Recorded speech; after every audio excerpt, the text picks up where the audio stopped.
Les cavaliers sont une simple escorte d'honneur, à l'image de celle précédant les rois et les princes dans les cortèges. Les cavaliers ne portent pas d'armes. Ils nous rappellent les chasses d'antan qui étaient organisées par les seigneurs propriétaires des grandes étendues boisées de notre village. Les chevaux sont préparés à Busto.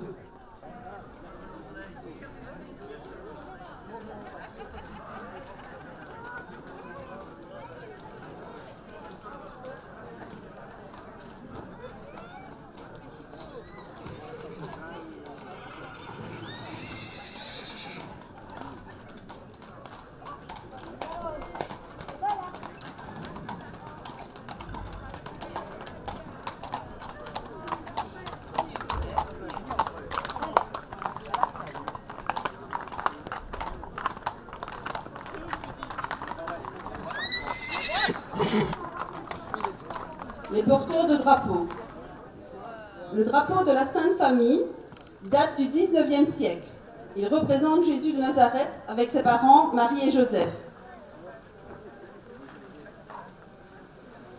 Le drapeau de Saint-Éloi date de 1890. Saint-Éloi est le patron des orfèvres et par extension des forgerons, des forgistes, quincailliers, serruriers, protecteurs des chevaux.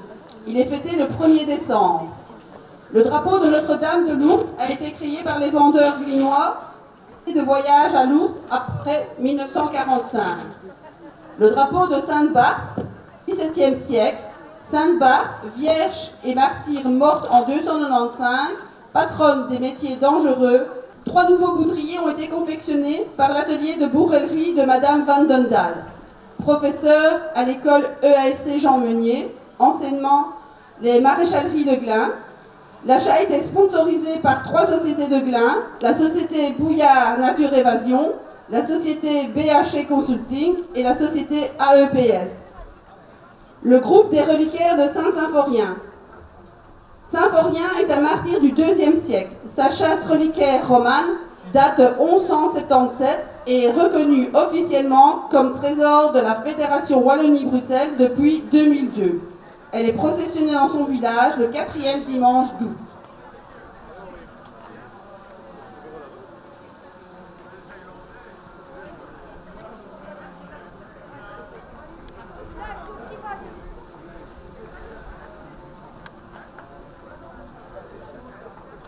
La Société des fanfares de Glun.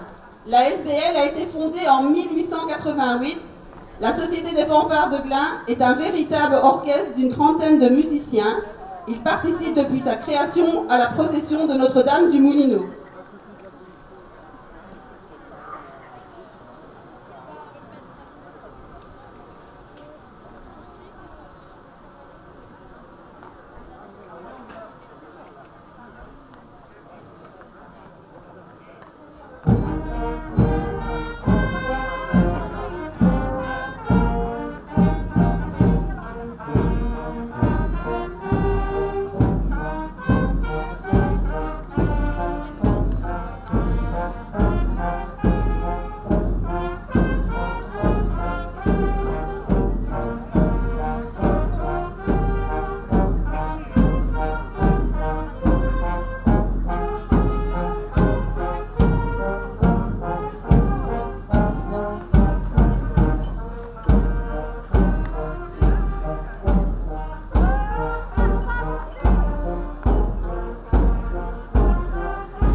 En robe rouge. Avant, les enfants de chœur accompagnaient le prêtre en toute occasion.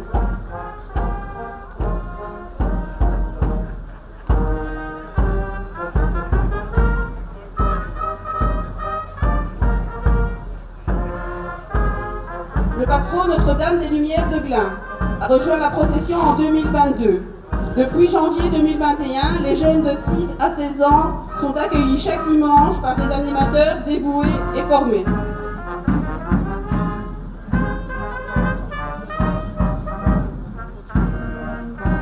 La bannière de Saint-Martin.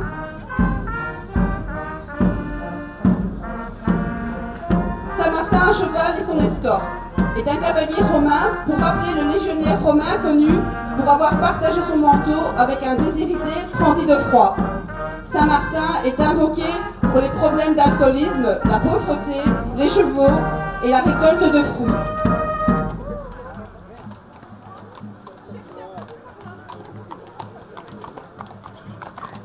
La statue de Saint-Martin en évêque et ses porteurs. La statue de Saint-Martin en évêque est en chêne polychrome, date du XVIe siècle. Saint-Martin en évêque, tenant en main un livre ou la maquette d'une église, est le saint patron des hôteliers, des cavaliers et des tailleurs. Sa statue est visible durant l'année dans notre église de Glun.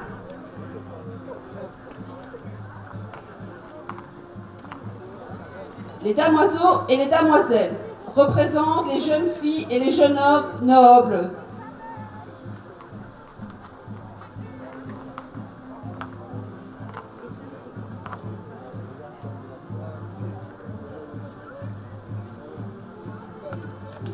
Les dames nobles et les porteuses de traînes processionnent en souvenir de nombreuses personnes donc, qui vivaient ici à Glun au XVIe siècle de la haute noblesse.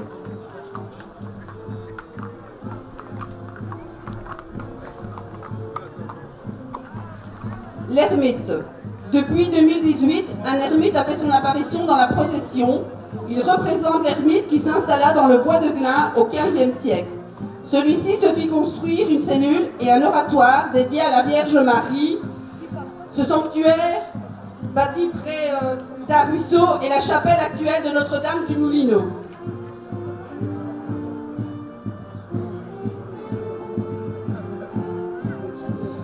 Le chapitre de Notre-Dame du Moulineau. Au siècle dernier, les dames du chapitre étaient des jeunes filles pieuses.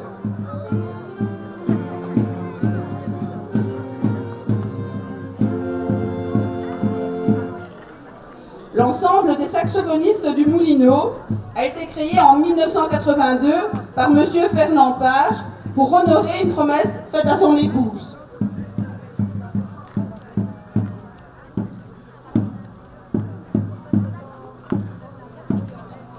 Les joncheuses, ces jeunes demoiselles jettent des pétales de fleurs avant le passage de la statue de Notre-Dame du Moulineau.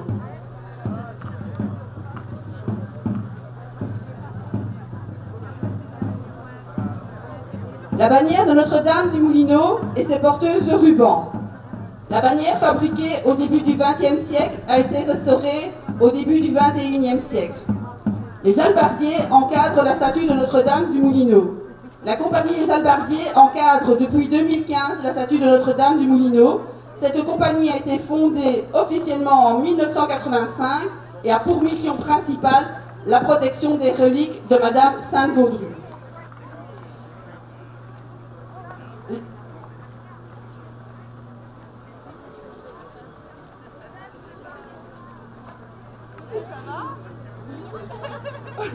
La statue de Notre-Dame du Moulineau et ses porteuses. La statue en chêne polychromé date de la fin du XVe siècle, voire début du XVIe siècle.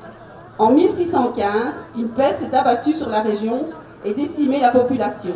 La légende raconte que la Vierge sauva les habitants de la région en faisant cesser le fléau. Notre-Dame du Moulineau est processionnée depuis. Le clergé, suivi des fidèles, clôture la procession.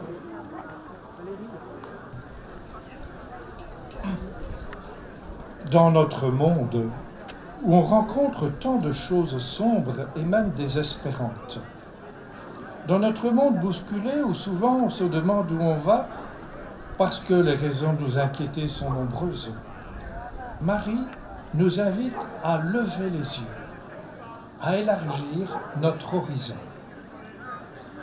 Elle se donne à découvrir auprès de Dieu dans sa gloire, partageant la résurrection de son Fils. Marie nous montre ainsi le terme du chemin où nous allons. L'Assomption de Marie nous redit que notre vie n'est pas une descente, mais une montée. Notre vie n'est pas un lent enfoncement vers la mort, mais elle est appelée à être une élévation vers Dieu, une assomption. Marie élevée au ciel ne s'est pas éloignée de nous. Elle est près de son Fils Jésus ressuscité. Elle est remontée jusqu'à la source de la vie, de l'amour, de la miséricorde. Marie ne s'est donc pas coupée de nous. Elle présente au Seigneur tout ce que nous portons. Comme jadis à Cana, où elle signale à Jésus le manque de vin, Marie porte à Dieu tous nos besoins, nos intentions de prière. N'hésitons jamais à lui ouvrir nos cœurs, à lui confier nos soucis et nos peines, et aussi nos projets et nos espérances. Et quand nous lui aurons confié notre prière qui exprime nos manques, nos attentes, nos besoins d'aide, écoutons-la nous dire ce qu'elle disait aux serviteurs de la noce de Cana. Faites tout ce qu'il vous dira. Marie nous invite à écouter la parole de Jésus et à la mettre en pratique. Marie, dans la gloire de Dieu, est la première parvenue là où nous devons aller. L'Assomption n'est pas un privilège exclusif dont seule Marie serait la bénéficiaire. Elle est la réalisation de la promesse de ce que nous sommes tous et toutes appelés à devenir. Mais comment parvenir là où Marie nous précède? Comment nous élever jusqu'à Dieu? Où trouver la force de vivre dans la sainteté qui conduit à Dieu? La force qui nous fera avancer sur le chemin de la sainteté, c'est la même force qui a soutenu Marie à chaque étape de sa vie. Marie n'a pas puisé cette force en elle-même, elle l'a reçue de Dieu. Elle a accueilli son esprit. Au moment de l'Annonciation, Marie se sentait toute petite, démunie devant ce que Dieu lui demandait. Et elle le dit d'ailleurs à l'ange. Comment ça va-t-il se faire? Marie sait bien que seule, elle ne peut accomplir ce que Dieu lui demande. Comme nous, elle s'interroge. Alors l'ange lui répond, « L'Esprit Saint viendra sur toi. » Cette force accordée à Marie, elle nous est donnée à nous aussi. La sainteté consiste fondamentalement à se laisser porter par l'Esprit du Seigneur dans tout ce que nous avons à vivre.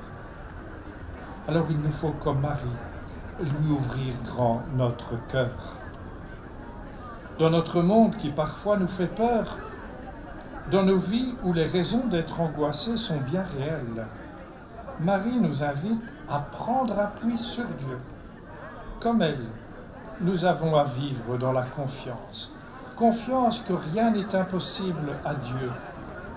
Confiance que pour nous, comme pour Marie, le Seigneur peut faire pour nous de grandes choses. Il peut nous combler de bien, comme Marie le chante dans son cantique d'action de grâce du Magnificat. Hâtons-nous de vivre cette bonne nouvelle. Comme Marie qui se rend en hâte chez sa cousine Élisabeth pour lui partager la joie qui l'habite. Soyons des croyants missionnaires. Les dons de Dieu sont faits pour être partagés. Partir avec hâte, partager nos raisons de vivre et d'espérer, c'était le thème des Journées mondiales de la jeunesse, les JMJ, à Lisbonne, auxquelles plusieurs jeunes de chez nous ont pris part. Hâtons-nous de témoigner de la foi qui nous fait vivre.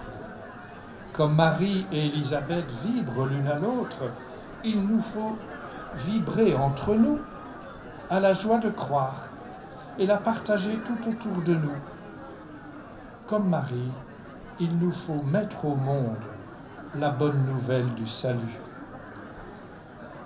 Frères et sœurs, en cette fête de l'Assomption de Marie, voilà donc que le Seigneur nous envoie en mission. Il nous appelle à manifester que nous ne sommes pas seuls sur les chemins parfois bien rudes de la vie. Ne soyons pas des chrétiens essoufflés, mais habités par l'Esprit Saint.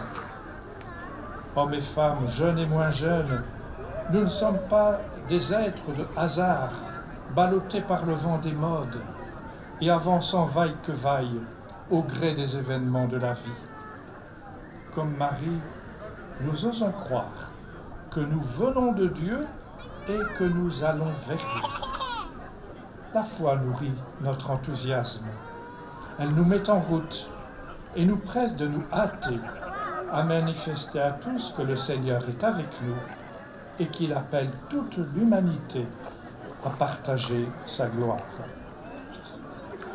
Notre-Dame du Moulineau, nous venons vers toi pleins de confiance, sûrs que tu nous portes dans ton cœur de mère. Nos tristesses et nos angoisses, tu les fais tiennes. Nos joies et nos espoirs, tu les partages. Béni sois-tu de nous donner ton Fils Jésus. Il est notre Sauveur. Apprends-nous à faire tout ce qu'il nous dira. Que l'Esprit Saint qui a reposé sur toi vienne aussi à notre aide, afin que nous puissions répondre aux appels du Seigneur et dire comme toi qu'il me soit fait selon ta parole. Notre-Dame, veille sur nous, qui sommes tes enfants bien-aimés, que ta tendresse nous réconforte, que ta prière et l'espérance. Amen.